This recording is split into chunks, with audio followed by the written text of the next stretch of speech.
Okay. Hey, everybody. It's the 22nd of February, 2023. This is Plutus PBL live coding at Gimbal Labs, and we are planning for the release of the 2023 version of Plutus PBL coming up on March 13th. So that's in about 2.5 weeks. A week before that, on March 6th, our goal is to be pretty much done with the first 2 modules of the course, so we can hand them off to the Gimbal Labs Indonesia team. I just had a great connection with Jan from Gimbal Labs Indonesia and Tien from Gimbal Labs Vietnam, who are both working on bootstrapping some communities, and they've got some new projects in the works that they might bring to us as well. So more to come on that, but it's been cool to start putting these things together. Now, first things first, we have a repository here on GitLab for the PPBL front-end template.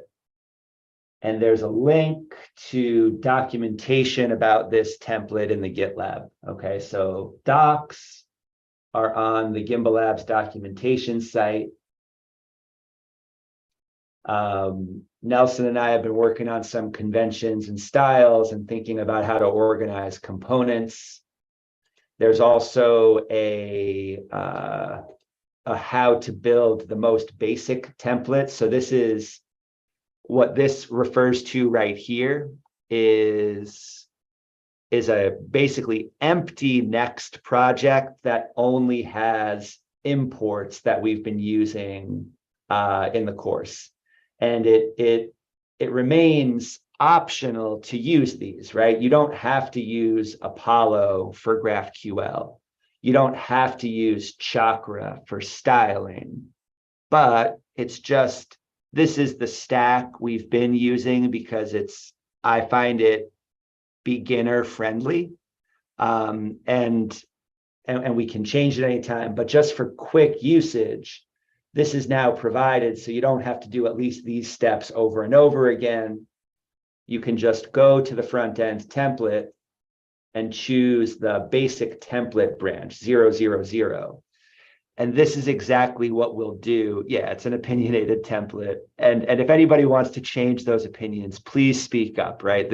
I'm not saying this is the only best way to do it. It's a proven sufficient way to do it, but maybe some changes will be in order. But that's right here. So anybody can pull this down anytime, run yarn to install the dependencies, yarn dev, you're up and running. You don't have to go through those steps of setting up your Apollo client with Dandelion or those providers in app.ts. So that's that branch. And there's also in the docs a current branches document, right? So main is where we're working on the course. I just showed you 000. And we're going to jump into the GPTE template in just a moment. Additional branches are going to be created as we plan the course.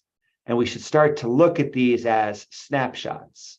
So for example, in module 201, when students are first introduced to the front-end template, this bare bones basic template right here might be a helpful tool. Right. And so that's the first place I'm thinking right now is how can we build up a couple of example repositories that give us easy resources to pull from as we start to build these lessons. Let me pause there. Any questions so far?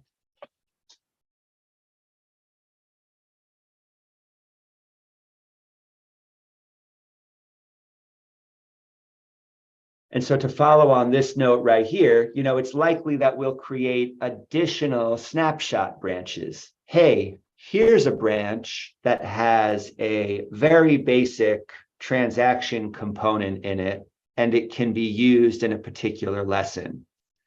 Here's another branch that serves as a starting point for the PPBL faucet project, for example. And you can probably imagine some other cases there. When it comes to the main branch, we've been working this week on getting this thing up and running. Oh, there's a new merge request. Nice, thanks, Nelson. Okay, oh, excellent. Implementing some modes. Awesome. Yeah, and I need to look at the sidebar. The one thing I haven't figured out on the front end yet, just for a lack of time, is how to combine the MDX integration with the way that the sidebar was currently working. And so that's something that we probably won't have time to come back to today. But I'm hoping by the end of the day to just document the current status of that work and see if we can get it to work. If we have time at the end of this meeting, we'll come back to that, but I really want to get us into GPTE first today. And I'll pull this, or I'll merge this after this call. The GPTE branch is structurally different than the main branch. This is not designed to be merged directly with main. It's designed to be a starting place for using GPTE more generally. And there's a few exciting implications to this. One, it probably doesn't belong in the course, but providing it here is going to allow us to use this as a teaching resource. It's likely we'll create a fork of this repo and make this the main branch for starting other GPTE-based projects. For example, we talked about just general Gimbal Labs onboarding a couple weeks ago. And I think that's going to be a really interesting case for using this template and building up that board of stuff that needs to be done internal to Gimbal Labs, but separate from the current GPTE deployment that's just about the project itself. Okay. But there's something else going on here. And so let's look at what this looks like. I have this branch running locally right here, and it should look familiar. But what I'm trying to do is just remove as much styling as possible, right? Even this treasury snapshot right here is probably too styled, but whatever. Like you can only make something so minimal. We just want somebody to be able to grab this and really have the bones of the thing, okay? A few things that have changed. Instead of using a Cardano folder to hold a couple of different files that all have different project parameters, one thing I'm trying to do is create a single config file. So the goal here is for anybody to be able to come into this template and only need to change the values in gpte-config.ts, okay?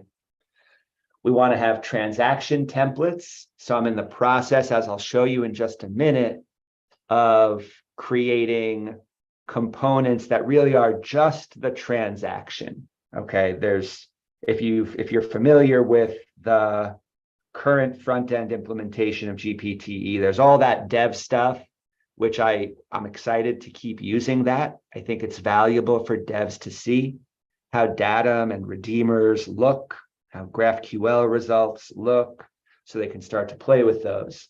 But this won't have that. This is really just going to be that starting place for using the app itself. Contributor tokens will be baked into this. And we want to add a little bit of treasury management, which has mostly been happening from Cardano CLI in initial versions of this thing. The projects page simply shows the inline datum at the Treasury UTXO, right? Which in this case, just like the prior version, which was a list of hashes calculated from the markdown for each project, these are just hex strings that represent the 4 100 level modules. And this is a key point.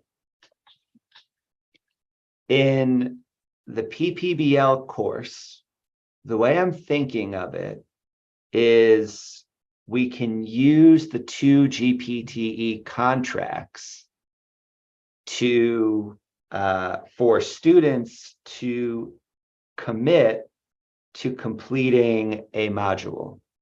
And then we can update their contributor token datum as they complete each module. So instead of giving rewards, we're only tracking achievement in this case, but we're still using the infrastructure of GPTE.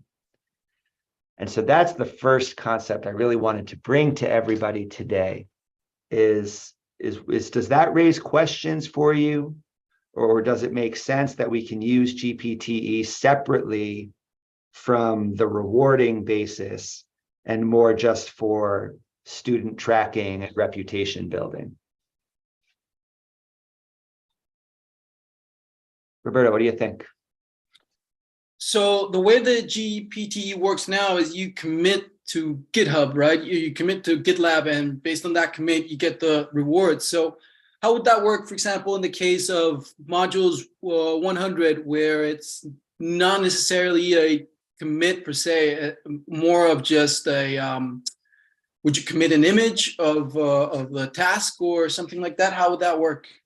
Beautiful. Okay, so this is the critical part. Yeah, so like you said, you're right that in the current implementation of GPTE, for most of those projects, the evidence of completion is that you had a successful merge request on GitLab, right? And that's really nice. And by the way, I think it's going to be really fun to draw a connection between Git and blockchains, right? Both of them rely on hashes for things that happened, whether you're talking about a transaction hash or a commit hash. To sign in via SSH on GitLab or GitHub, you can set up a key pair, right? So I think there's really interesting stuff we can teach people about those connections. And Git and blockchains each provide hashed proof that something happened. Okay. In this case, it's not that. There might actually be, well, actually there is. Think about this, watch. In module 103, for example, one of the learning targets, I can make a contribution to an open source project using Git. Well, that one, proof is going to look just like in the main GPTE deployment. But you're exactly right. For these other ones, it's not like that. Okay. So a couple of things that raises here. First of all, I don't think we're going to have students do this commit step in the first module, not right away. Okay, so module 100, we introduced the idea of learning targets. We introduced the idea of mastery. And like we saw in the demo, and I can here, let me switch branches here for just a minute.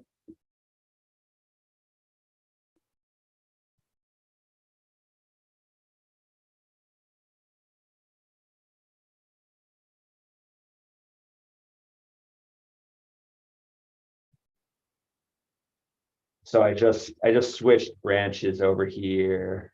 Oh.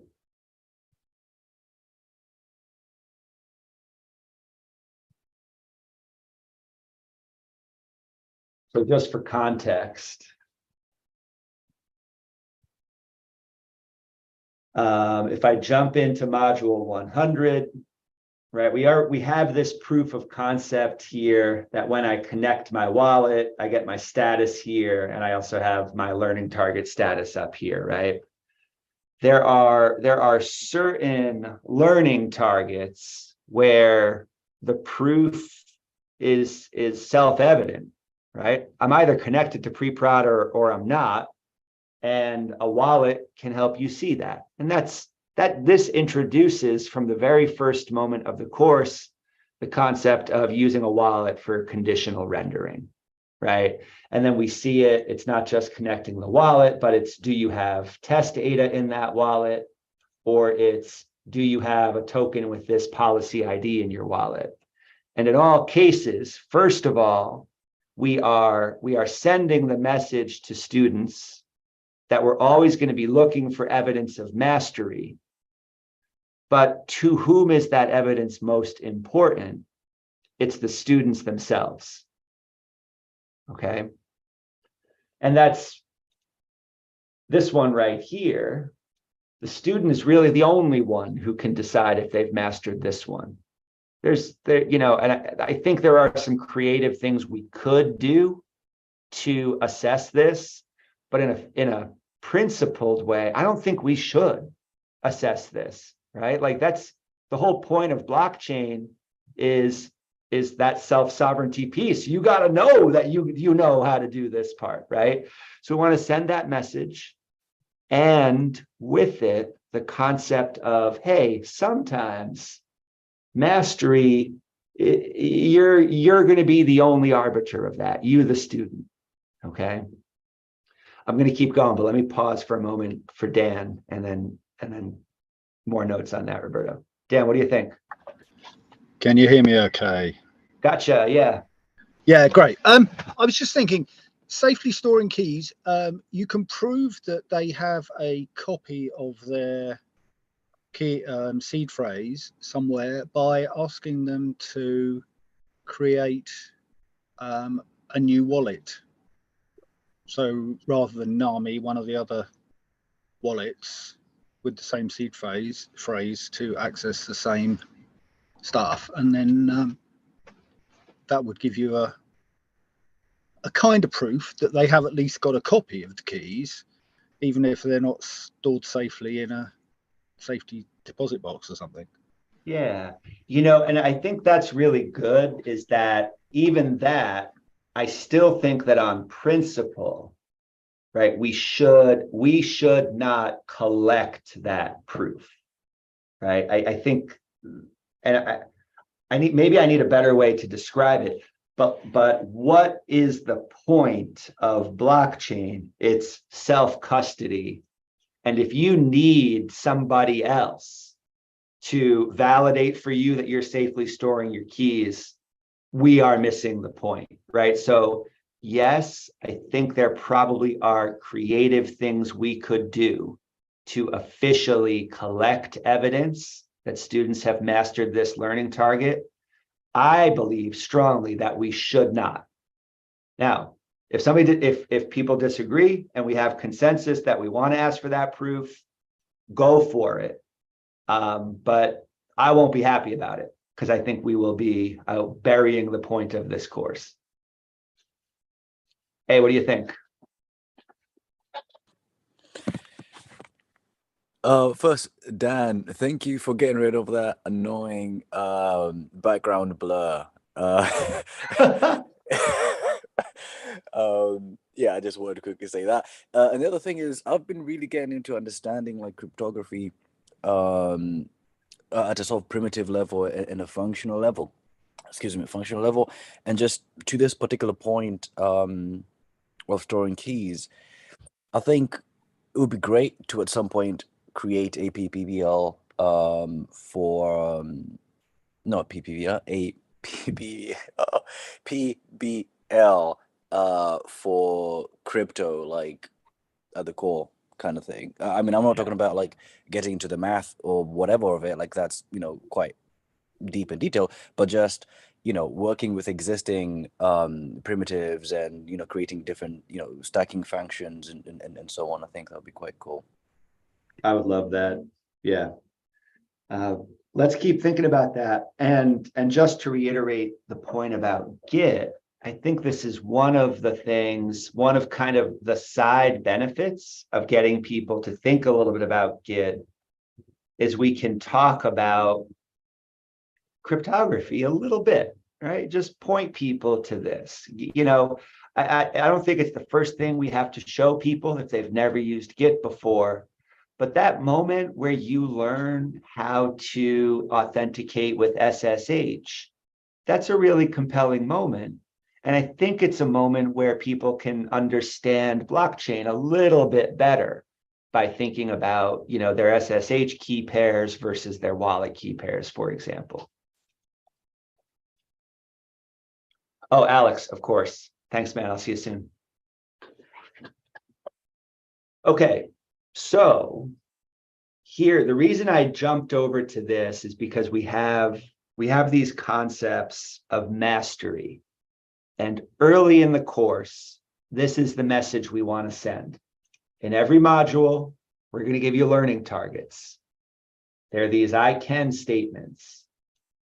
For each of those, our goal is for you to demonstrate mastery. The most important judge of mastery is you, the student. And there's also things that we're going to assess together. So let's now think about, for example, Module 102.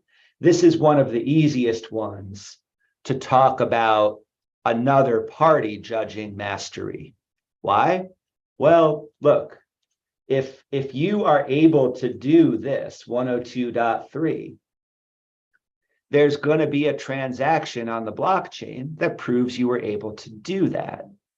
And, you know, obviously somebody could just send a transaction from NAMI and tell us that they sent it from Cardano CLI. But in the previous iteration of the course, I think we can repeat this thing.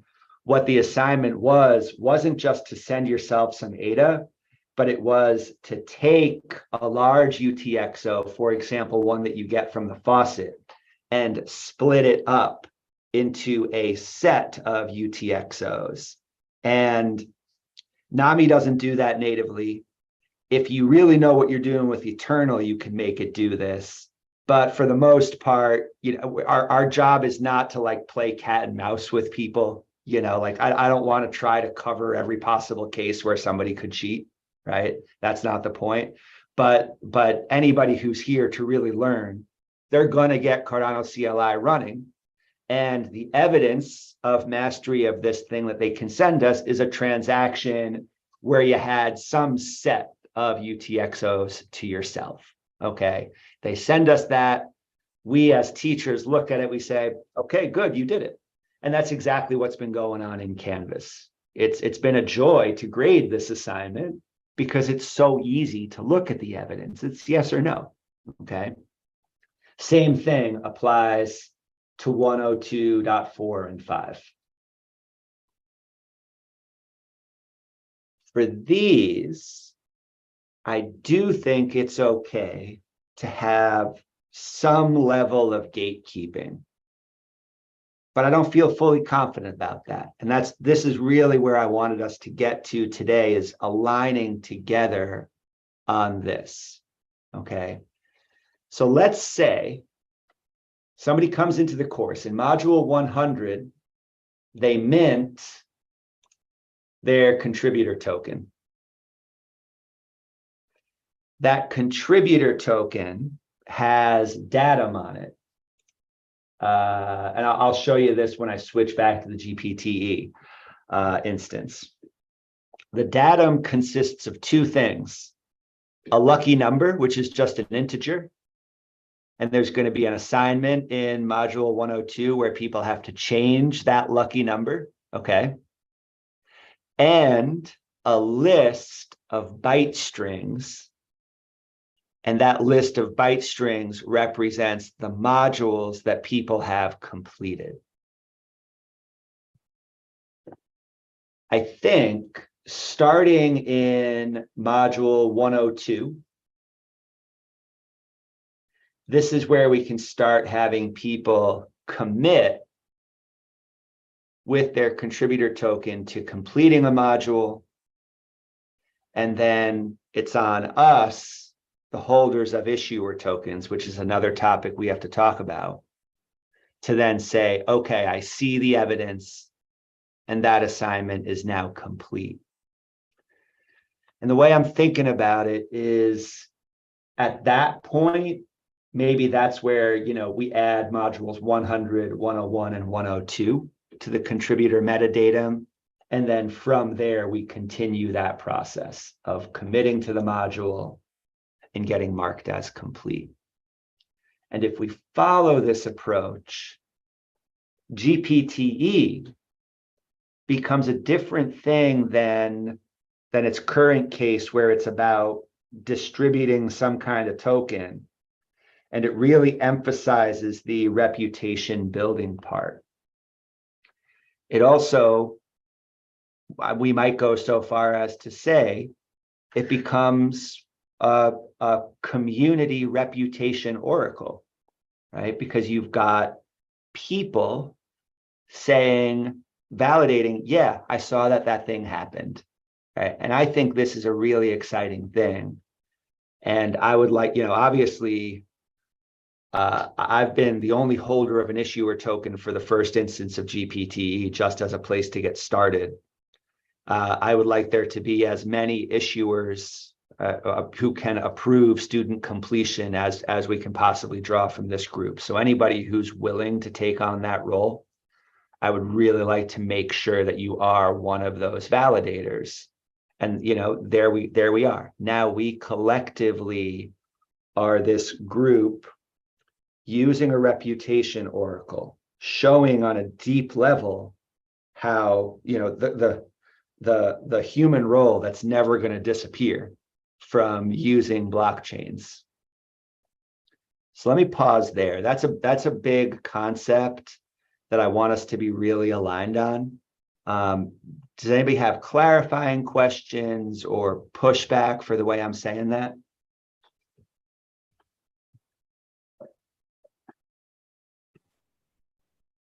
I like it. Yeah, comes back to this whole idea of getting further away from quote unquote trustless, right? Where people just think, oh, human to human interactions and just building trust in that particular way is most people tend to think that's obsolete now that we have trustless technologies. So it's a thing which really gets on my nerves, and I think we've talked about this previously, but yeah, I like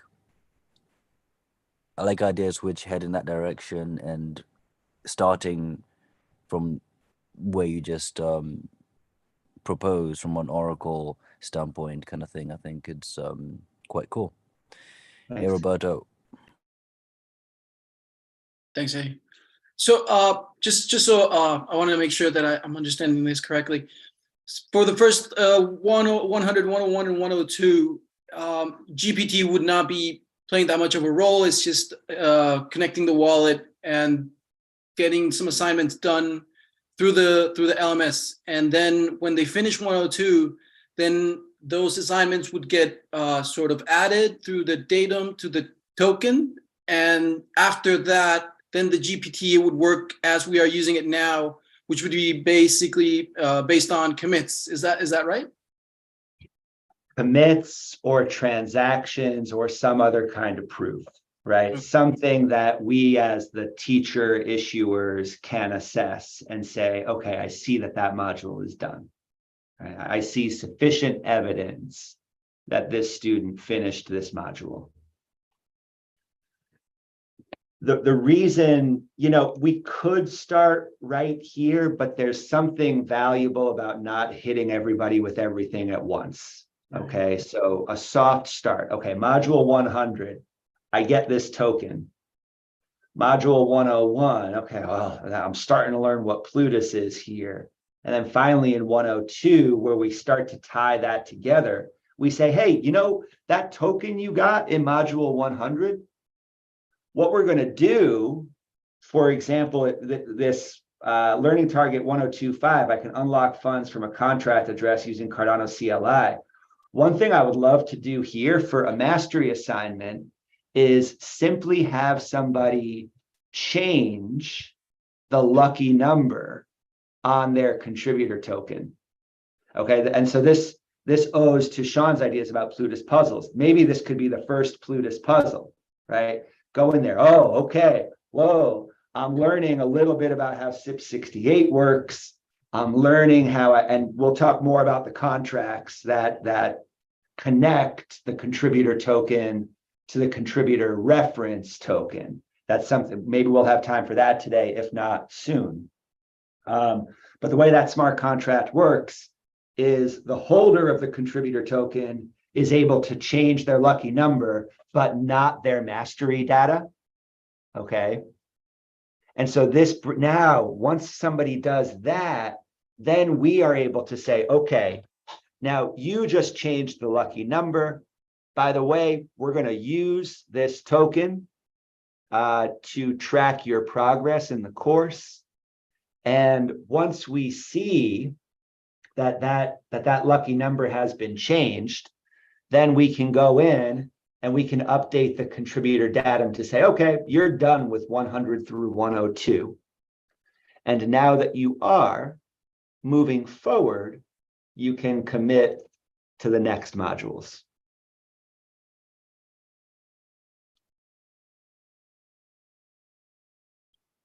Still work to do. I want to get better. Thank you for the chance to kind of talk this through. This is the first time these ideas have been in process, and I really appreciate the chance to start aligning on this. So keep the questions coming. Nelson, you still have something? Yeah, I was just thinking that in 101 we can start this GPT commit process, and the task would basically be to upload the CBOR of always successful script, right? That can be a starting point. I was just thinking that. Oh yeah, we could totally start in 101. If people think that's like, I just shared one possible narrative, but if everybody feels like it's better to start with 100, we could totally start there too. And so I raised that concept of narrative for the first time a week or two ago. And so this is another chance. Keep thinking about what is the coherent experience, the coherent story that students are hearing as they move through these modules. And always our goal is not to say everything at once, right? Our goal is to tell a story that people can understand as it unfolds, okay? Rohil, what do you think? First of all, I really dig this idea. Am I clear? Can you hear me clear? Yeah. All right. So I really dig this, the way that you're going about this. However, like you do understand that when we're making this list, there are going to be things that we might think are testable, but then they won't be testable in the future. For example, I had problem testing wallet creation, where I don't know about the Cardano CLI, but if you create a NAMI wallet and then you use BlockFrost API to see if some stake key exists, it actually doesn't return you that stake key unless you have used that wallet in at least one transaction, or some ADA has been added to that wallet. So how are we going to do that stuff? I love it. Well, this course is successful if we're putting students in the position where they're asking that question, right? So it's trivial, right? I could generate 1,000 addresses right now with a stroke of a button. But are those addresses really on chain? Oh, no, they're not yet. Wait, what the heck is going on? Oh, okay. So for this address to actually be recognizable on chain, it's got to have at least one transaction associated with it. That's a really, really powerful thing to understand, right? That gets people to think about the architecture.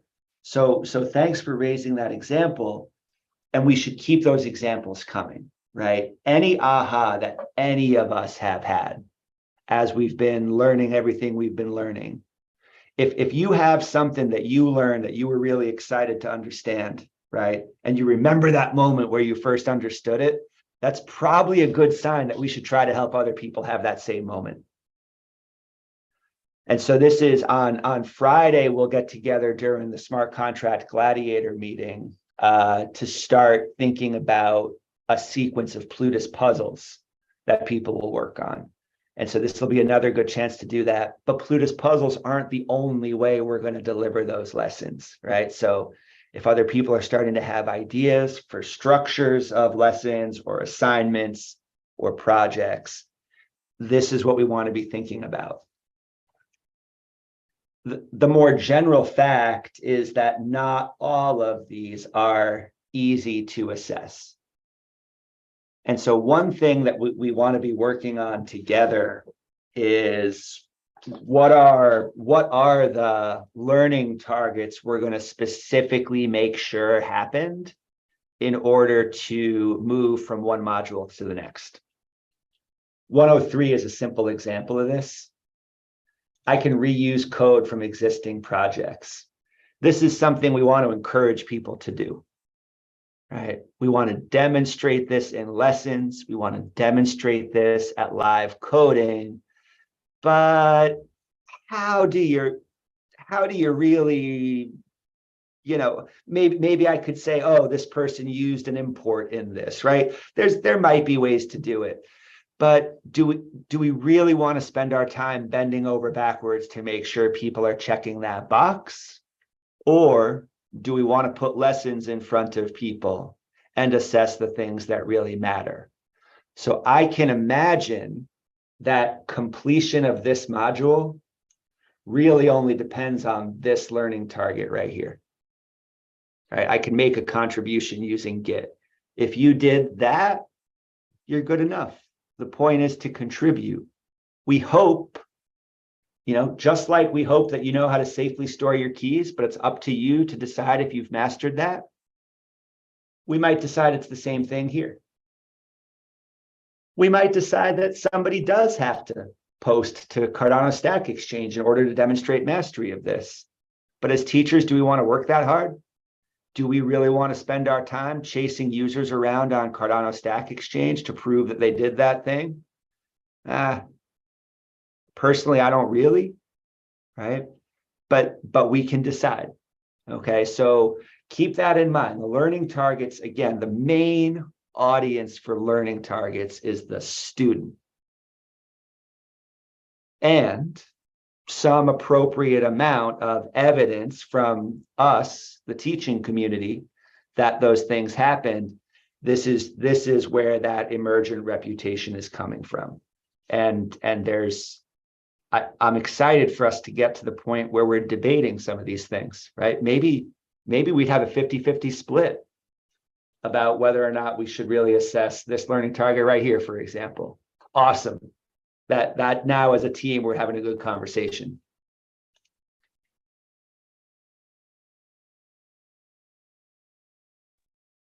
I tend to agree with you. I believe the cheaters only hurt themselves. This is right. That's a key. Isn't that a key lesson of blockchain too, though? Some of them have a massive blast radius, though. I guess there have been cheaters that have hurt others on blockchain, but well, anyway, that's a much deeper question. All right, so we've got this concept here. What I hope we're aligned on at this point.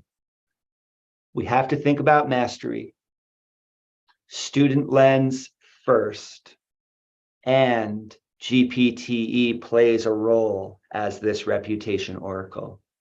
And it's after all the time we've spent thinking about these things, it's really fun to be applying what we've understood together. The concept of code is law, to me personally, has always rung hollow. I don't buy that concept. Right? If we as humans are building stuff that makes us irrelevant, it just feels like we're missing the point. What we want is to use, I won't say what I want is to use these tools to do what we are good at as humans. And I think we have a really exciting chance to demonstrate that. Okay, so I'm going to switch back now. Just for the record, this is still being recorded, right? Yes, it is. Yeah, because I'll need to go back to these notes as well. So this is good that we'll have the chance to review here. Okay.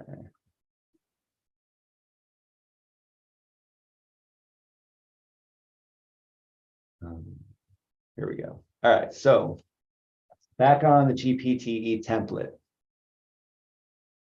We got a treasury component here that behaves just like the one on the deployment version. We've got a contributors list here. And so Nelson was able to mint his contrib token as a SIP68 compliant pair. I was able to mint one earlier as Euralamo. But check it out. This is an example of before and after mastery of module 102. So with all those concepts in mind, this is what people get first. They'll get a 222 token in their wallet. And at the reference address, this datum will be initially posted. A lucky number of 5 and an empty list. If they successfully complete the assignment in 102, their first smart contract interaction, the contributors should be able to change their lucky number. So I started with 5, that's the days in an epoch, to the year my sister was born. So that's why I chose 83.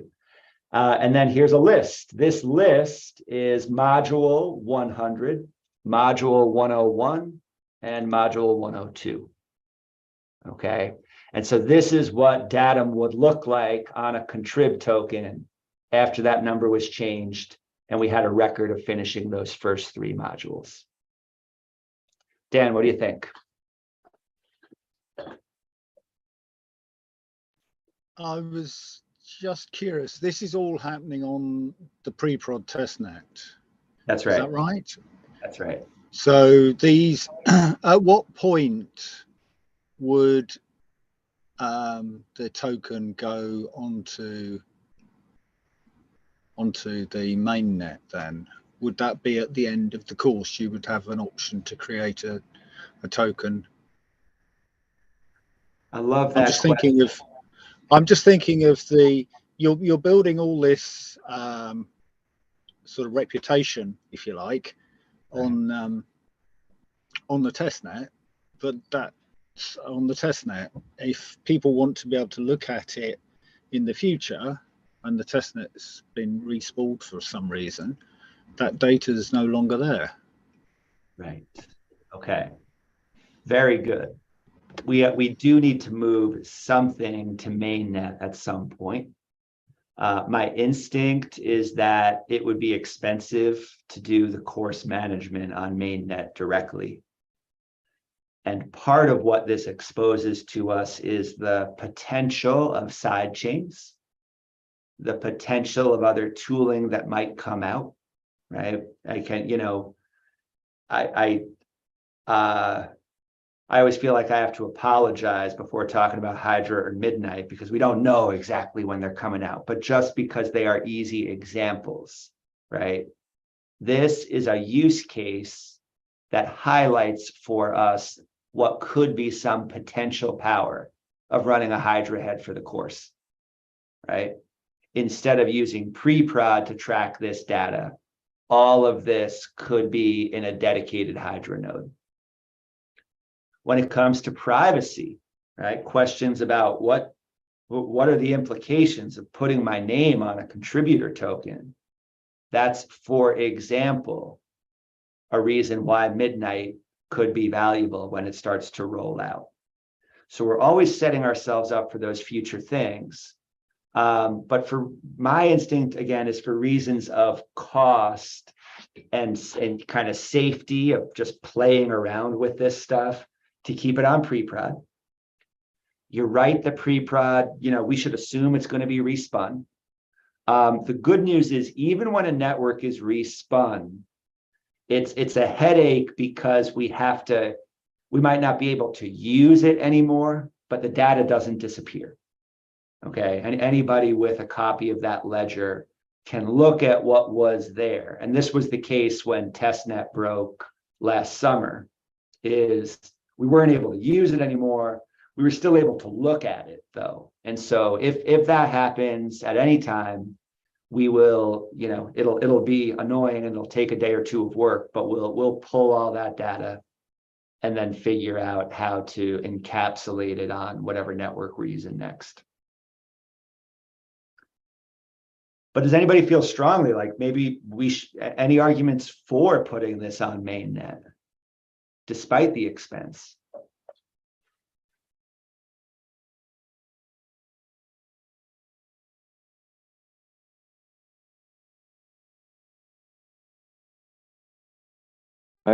You know, long term, I think it's great marketing, right?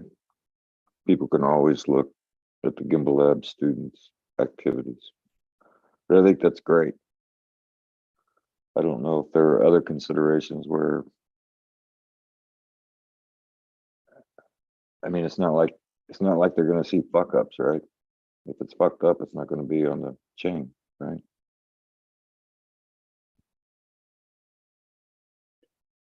So having some record that this happened on mainnet is good for marketing. But we can show that on pre-prod too. You know, also it's pay to play, right? If we did this on mainnet, somebody would need to hold ADA in a wallet before they even start the course so that they could mint the contrib token in the first place. So there's that accessibility piece. Nelson, what do you think? Oh, I have very less idea of what I'm going to say, but like, would it be even possible to write a smart contract that validates something that is living in a testnet? Wait. So you're saying validate something on pre-prod onto mainnet? Yeah, a smart contract that validates something that something exists in the testnet. That's okay. So that's fascinating to me, and I would love to investigate that, right? And I mean, what is the pre-prod or any other test net if not a sidechain, right? That's really all it is. And so the side chains ought to be interoperable. It would be fabulous for us to look together at, hey, let's build that bridge. At some point, somebody on pre-prod has this record of achievement. Here are the rules for how that data moves over to mainnet. I love it. I don't know how to answer that question yet, but should we look into it?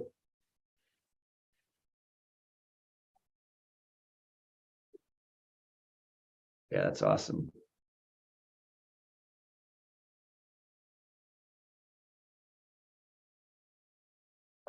Okay, so from a style perspective, really tried to be minimum here, right? But I hope people can see, anybody who's been learning about the front end, I hope you can see that if it's easy to present the data like this, it will be pretty straightforward to make this look pretty, okay?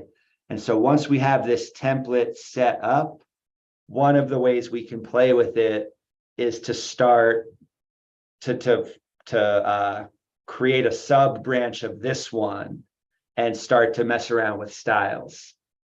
The other thing we'll do is once this template is complete, start pulling components from this branch into the main branch so that we can have this functionality.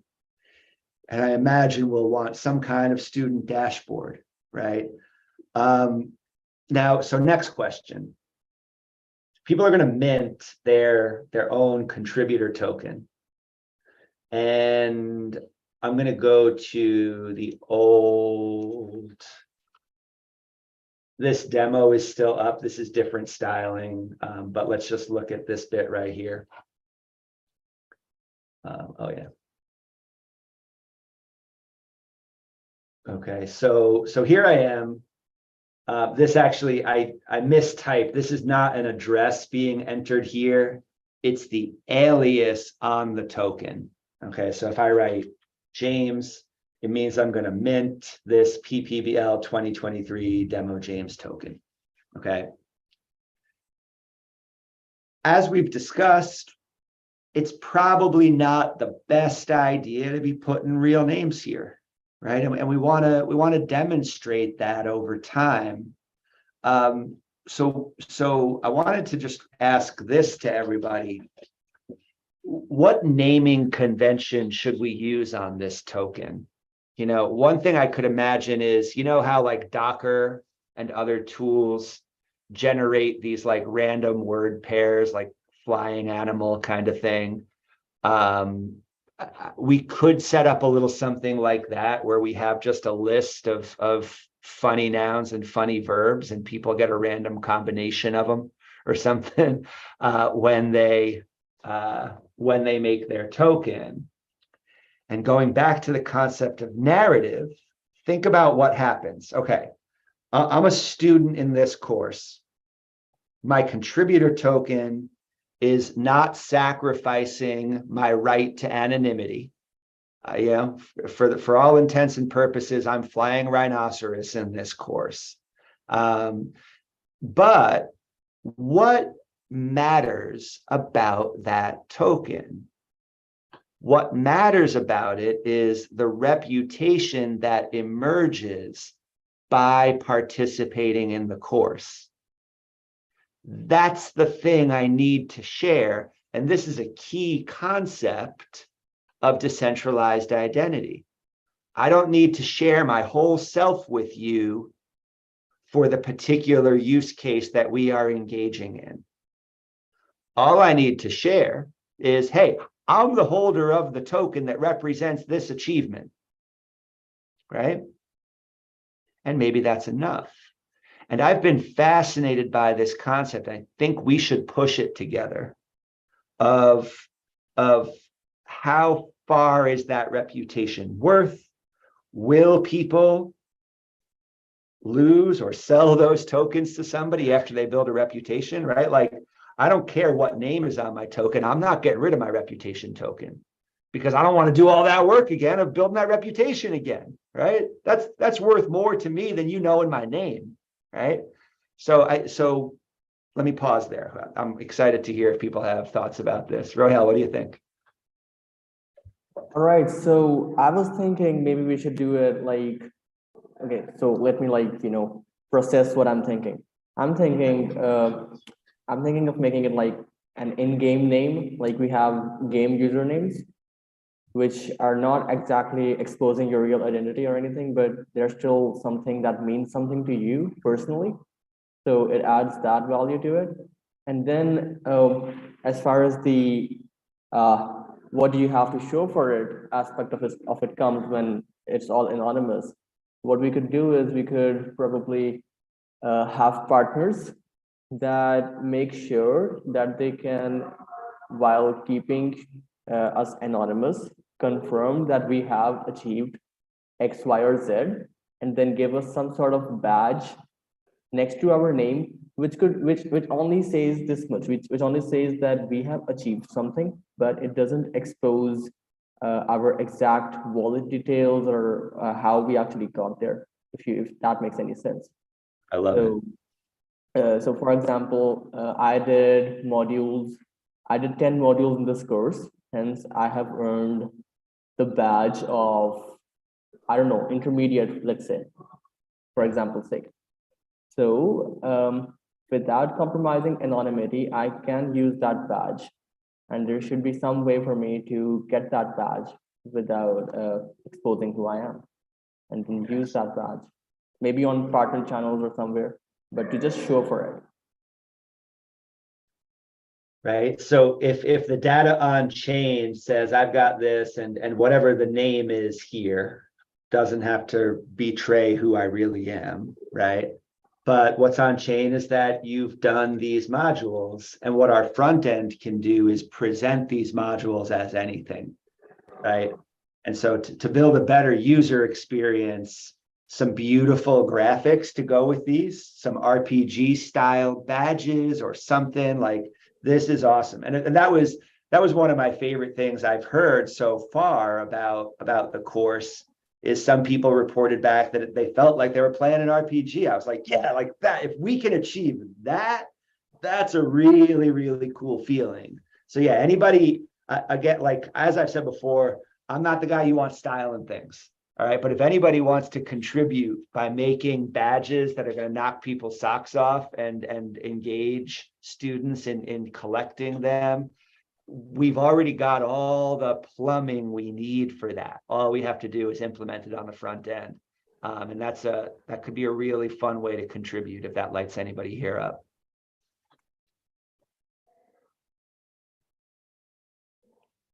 I would be sure to discuss this with you.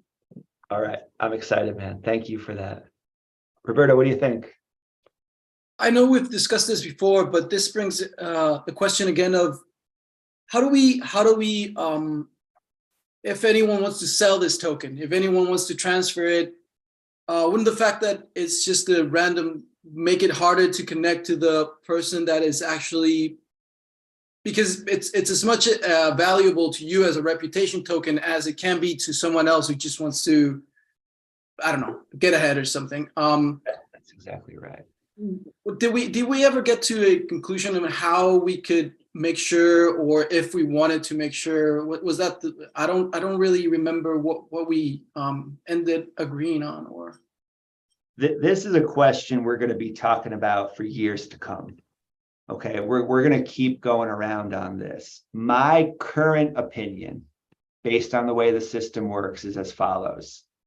Somebody gets a contributor token, and let's just, right, whether it comes from completing the course or making contributions via some other GPTE instance. The way GPTE is built, that contributor token gets locked up every time somebody commits to something. And committing to something is the only thing, at least for now, that token is good for. So if somebody sells their contributor token to someone else, the only thing that person can do is commit to doing something else. And let's just think about it from a cold organizational level, right? Pretend we're an organization that doesn't care at all about people for just a minute, right? From that level, if the contribution is getting done, what do we care who did it? Hey, this token allowed somebody to commit. They did what they said we were going to do. We reserve no judgment about who that person actually is. If somebody cheats to get that token, right, and commits to something that they're incapable of, that token just stays locked up in that commitment, right? And that eventually can be removed after an expiration date. So I want to see how far that goes. I don't think that's the end of the story, but I want to see how far that goes. And then we should keep looking together for those cases where we really do want to know who somebody is, right? For example, if we start saying, hey, look, anybody with this much reputation is going to be gifted a whole bunch of whatever kind of tokens, right? Well, that's a different story. That's different from just making a commitment to getting something done. And at that point, maybe we would want different rules. But again, I don't know. So it's something to keep coming around on. You know, I try to imagine individuals out there, right?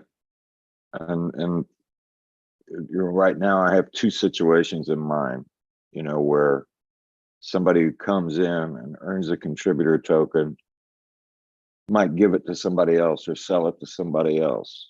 And in the giving it to somebody else, you know, it could be a couple of partners, you know, who for one reason or another trade tasks or have individual tasks, and they need to get into GPTE at different points from one another. And I don't know why anybody would do that, but you know, people are weird and situations are unique.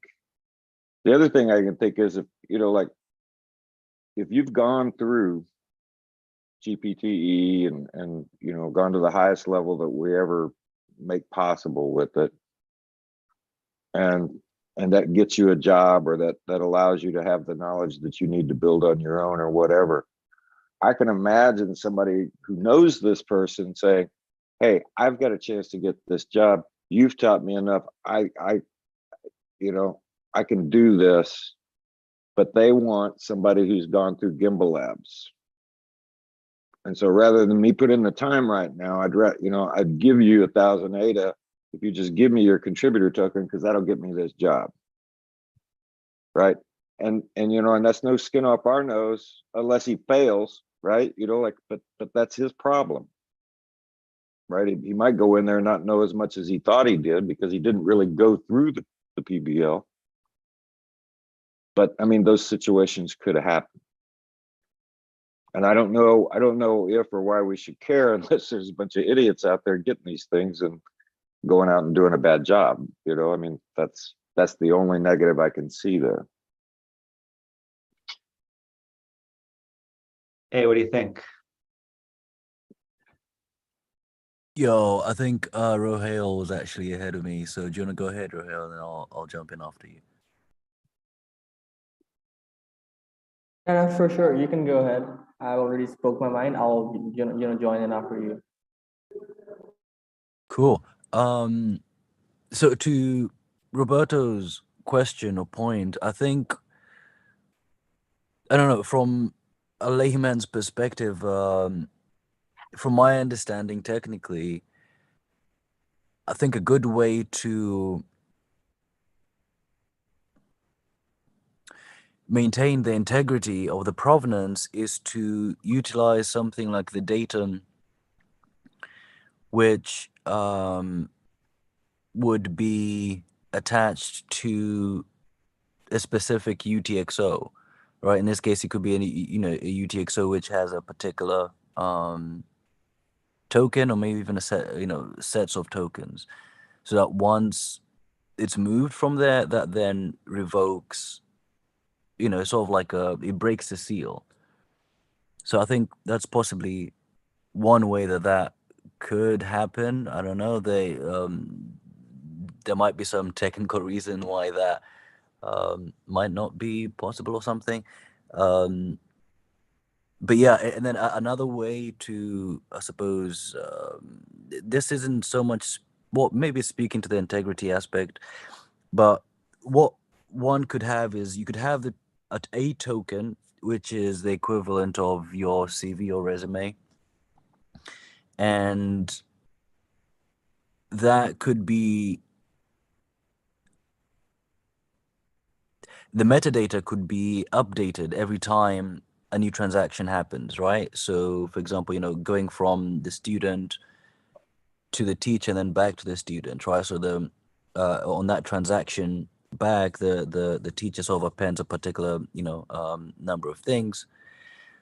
So that's kind of one aspect of it. Another aspect to sort of make it a little bit more interesting and complex, you could have within the metadata have the possibility of having specific things in there which are pertinent to particular things. So like, whether it's a particular skill set that the person has, whether it's like, say, the 100s or the 200s, etc., which could be validated by someone who wants to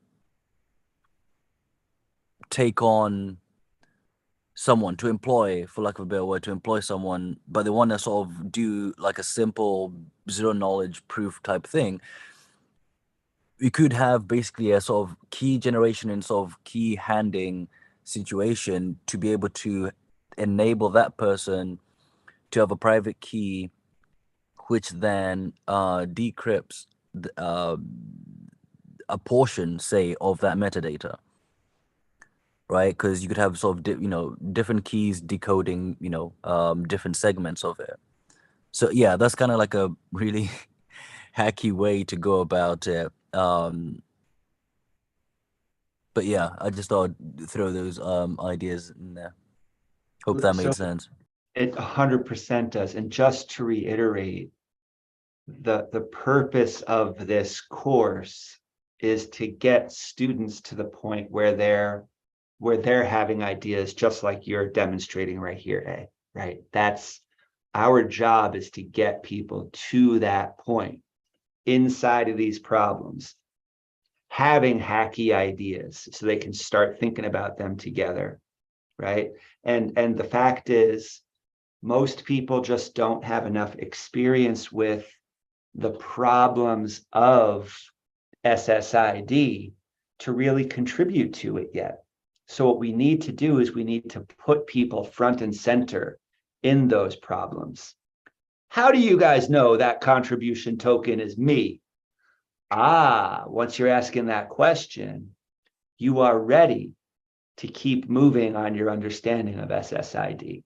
And if an organization comes to us and says, hey, guys, your training platform is pretty good, but we have no idea the people are who they say they are.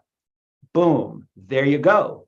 That is why then we need to put resources towards integrating, right, with a better or any at all SSID solution, right? So it necessitates that, and this is a pattern we want to follow in this course.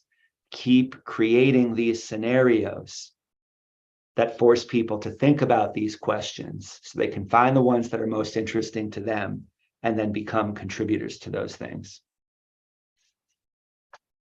Sorry, Royal, I just want to make sure, I want to reiterate that point over and over and over again, because this is what we're doing.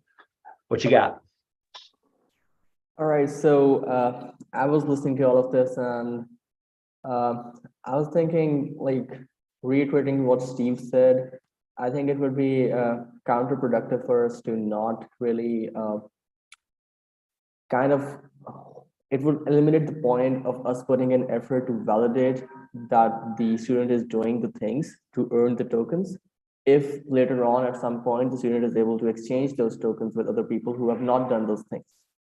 So if it is not possible for us to make sure that these are not transactable, the contribution tokens, what I suggest we do, like A suggested a lot of methods that we could do it. One simple method that came to my mind was that we are going to be minting these contribution tokens directly to the students' wallets, right?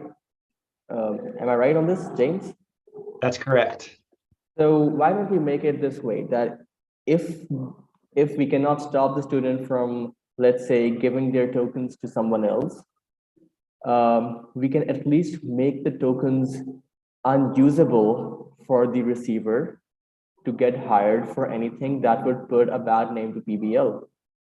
For example, what we could do is when we give badges, like we discussed, we can give badges based on the simple fact that the contribution token should be minted directly to the wallet of the person that we're giving the badge to.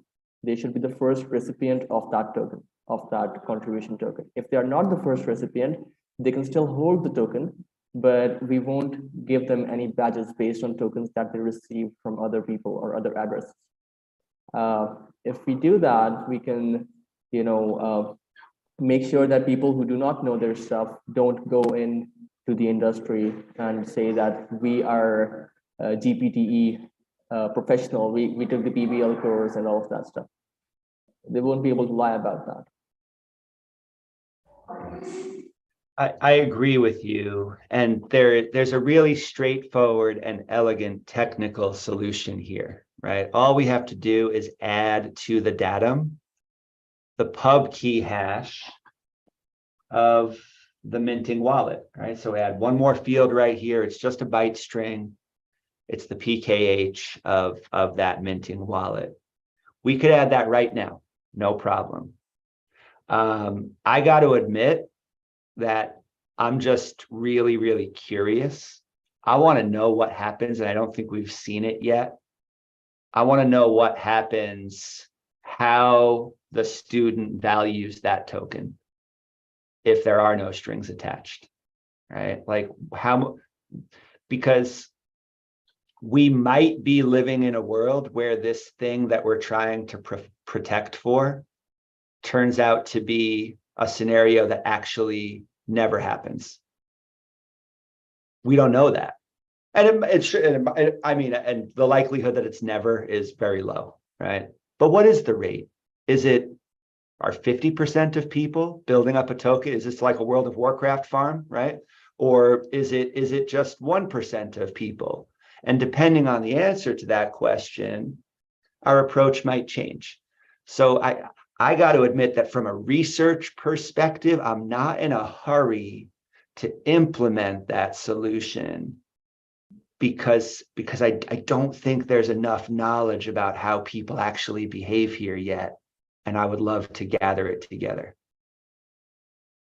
But I'm willing to go another direction if outvoted. So keep those opinions coming. I love it.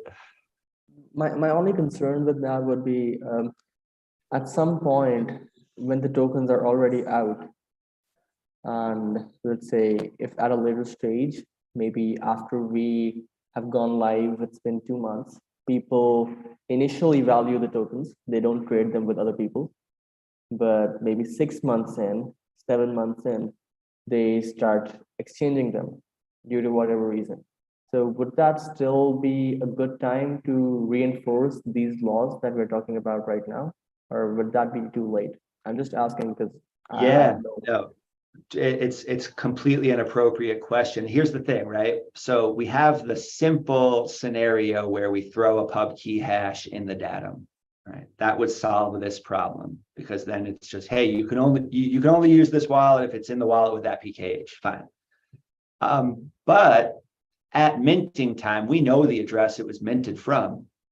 And it's an easy query to look 6 months, 18 months out at how many of those tokens are in the wallet that minted them, right? And then out of the ones that are not, it's easy to then follow up and say, hey, like this percentage of tokens have moved from their original wallet. Let's put a little notification on our platform for anybody holding a token. We could just put it in a list, right? And the next time somebody in that list comes to the site, we could say, hey, why did you move your token? Or why are you not the original holder? Like there's all sorts of research questions we could ask. And just like everything, my intention is to maximize what we learn from this experience. And I think if we prioritize making sure that people behave first, we miss that opportunity. Personally, I don't want to miss that opportunity.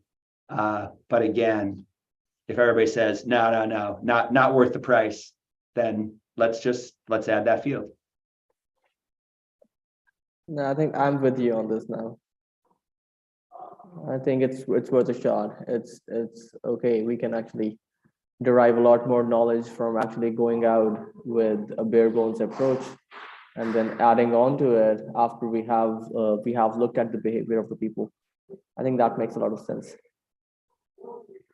Thanks for hearing me there. Yeah, I'm excited. Erez, what do you think? Yeah, hey, I've been listening to this conversation and I had an idea. I was wondering, is there such a thing as like a non-transferable token? And if there is such a thing, that this could be a use case. I don't know if it would be possible to program that, but that could be something useful. 100%. Yeah. So like I just said, if we add a field to the datum that's on chain that says the pub key hash of the wallet it was minted to, then we can make sure that all validation with that token insists that the wallet it's coming from matches the pub key hash in the datum. That would be a really easy way to make this it's a token that's only valid in the wallet that it was minted to. And then the question of non-transferability is really interesting. When we talk non-transferability, are we talking about wallet to wallet or human to human? Because those are two very different questions. And checking human to human is a harder problem. And that's exactly why the field of SSID is so exciting right now. It is looking at those problems. And I would like for us to be right in the middle of those conversations. I want to jump into some partnerships with people who are providing SSID solutions once we have, as a team, a sufficient understanding of why we want to jump into those in the first place, right? But we're going to get to the point where there's going to be enough of us and enough new students asking this question that we have to jump into that and start working on those human-based solutions. But what we're doing is we're laying the tracks for that right now. Just in case Rob, Roberto, and Dan are going to be changing topics, I just want to quickly add something onto this conversation, or onto this particular topic. Quickly, I think one of the possibilities here is even creating a multisig, right, where it's between Gimbal and the student, where this kind of solves for a number of problems, obviously integrity slash validity, but also custody, right? If someone loses a wallet, just come back and say, hey, by the way, this is me, da da da. Then similar to how universities, or sort of educational institutions do it. You're able to request a copy of your qualifications, etc. So the number of ways, yeah, that this can be done, and yeah, just experimenting. Yes. Roberto, what do you think? I just wanted to ask a quick question about non-transferability, because I know that in my case, I wouldn't pass that test because at the beginning, the address that I gave to get a contributor token was a CLI. And then some front end requires me to use Eternal or NAMI, and I already knew how to transfer tokens. So for me, that was practice. My contributor token is just been sent around like 3 different addresses all the time. So it wouldn't really, it's been transferred, but it was me. I hold all the wallets, right? Right. As a matter of fact, that's exactly right. We're going to ask students to do that in module 102. You're going to mint to a browser wallet, and then we're going to ask you to send it to CLI. So in that case, that's a problem for right away. And we simplify by not implementing that yet. But hopefully even that experience, this also creates the framework that people are thinking into as they start to understand the work ahead, right? And so I think that's wonderful. I could imagine a scenario where the holder, if this token is in this wallet with this pub key hash, the holder of that has the ability to add a pub key hash to a list of valid wallets for that thing, right? There's so many directions we could go, and let's set ourselves up to do those experiments over time. Dan, what do you think?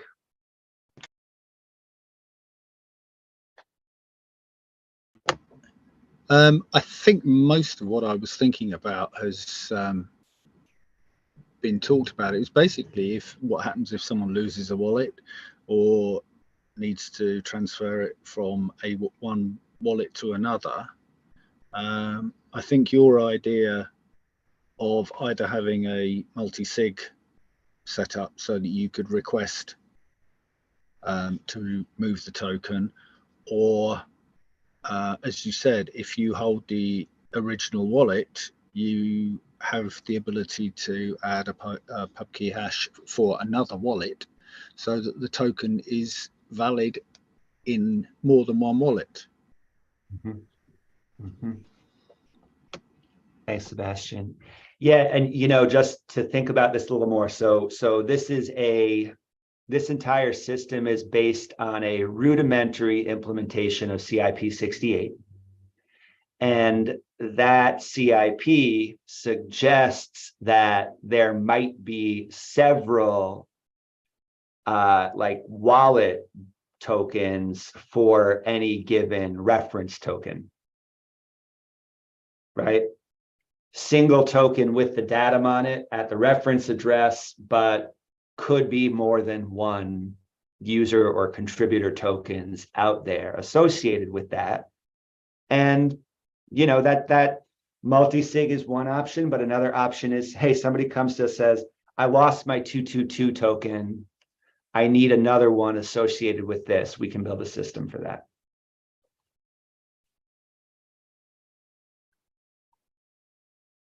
Okay, we're at time. So Rohel, take us to the end, and then I'll just wrap with a couple of next steps. I was wondering if we could do something like make it like show the student what he has earned or she has earned, but don't give it to them until they're at a stage where they know enough to store all of those tokens in one wallet. So we don't mint them module by module in their wallet, because as Roberto pointed out, we are going to be making them shift those tokens between different wallets. So let's not give those tokens to them that early on, but just show them that there is something in the process that's being built for them. And as soon as they reach module X, Y, or Z, they're going to be able to receive them in a wallet from where they would not be able to, from where they would not be required to change them again. If that makes sense. I love it. You're really thinking about this narrative that the students are going to experience. Okay, so yeah, maybe we'll tweak it from the way it is, but let me just, here's the way it currently is, right?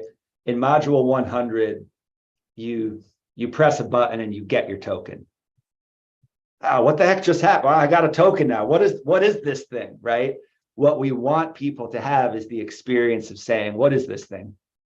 And what we're going to be able to communicate to them in text, video, and in live coding sessions is, hey, in this course, we're going to show you how that minting worked. And we got a few surprises. This token right here has some superpowers. And here's a preview of what you're going to learn about how to use it, right? Then they get to module 102. And we say, all right, well, hopefully you got Cardano CLI set up. The first thing we're going to ask you to do is take that token that you minted in module 100 and send it to your CLI-based address. That's all for now, right? Okay, now that you successfully got it there, there's some data connected with this token. Let's talk about SIP68 for a minute. The data is not on your token in your wallet. It's on this reference token. Let's start to learn how that works. And then the narrative continues from there, right? So this is, I agree with you, we don't want to overwhelm people, but that doesn't mean we have to withhold the thing itself, right? We can give it to them. And what we want is people being like, wait a minute, how did they do that? And right, if people are asking how they do that, and we're telling them in this course, you're going to learn how we did that, that's a pretty exciting thing. And I have a hunch that that's going to keep people kind of motivated to keep moving through if they can see that narrative unfolding.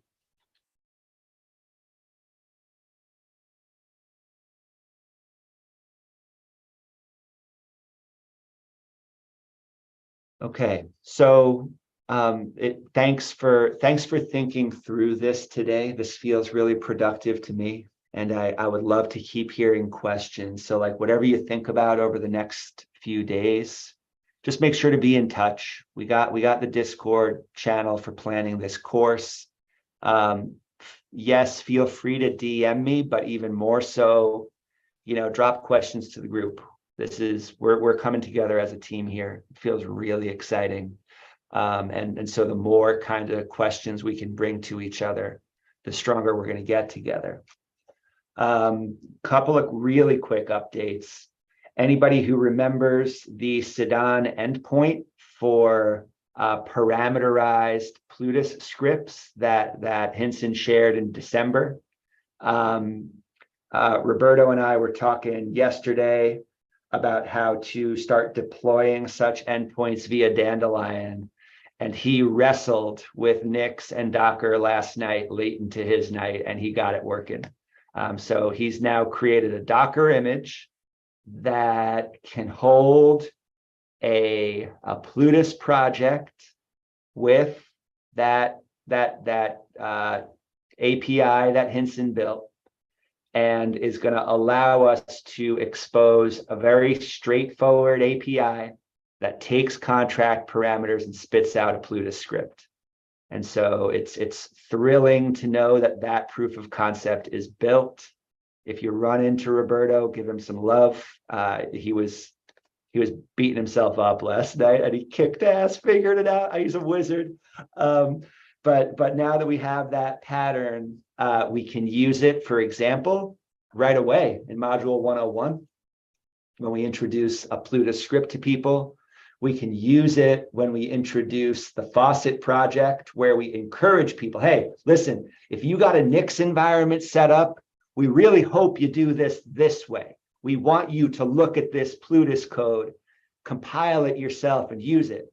But if you're not really interested in being a smart contract developer and you want to be a dApp developer, here's an endpoint that you can use to just spit out the Plutus script you need to do the front end part of this project. This opens up such exciting options for us. And I believe that what we have right there now is just broadly valuable for how contracts and parameterization work. So more on that to come, but kind of a thrilling achievement that we get to build upon.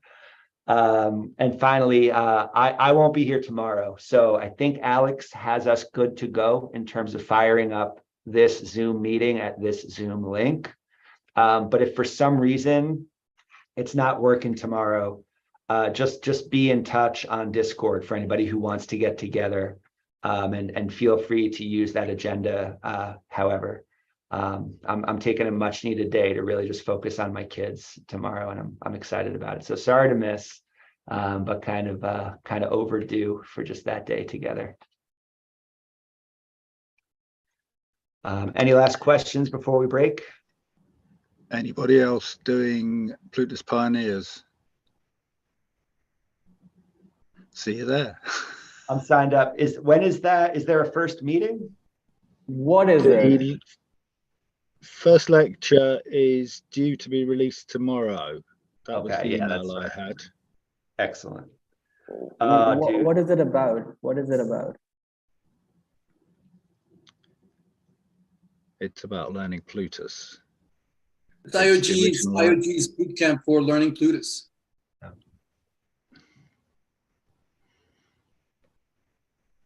it's so exciting that that's rolling out, and to think about how our course supports that course, right? Anybody can go there and learn the Plutus part, and then we're providing a way to really apply what people have learned there. Mix said they took a few tips from us by emphasizing, for example, building transactions a little earlier in the course. So we'll see what rolls out. I hope they don't, make us irrelevant, but we'll adapt if they do.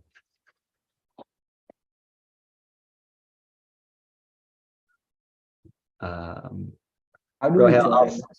yeah, there's a Git repo and a YouTube channel. Can somebody drop those links into Gimbal Labs Discord just to make sure that anybody who's interested has them? Awesome, thanks. All right. Really appreciate this session today, and for to get into a line on these ideas. And like I said, keep the questions coming. It feels exciting to be building the story together. See you soon. Cheers, James. Have a great day with your kids. Thank you. Cheers.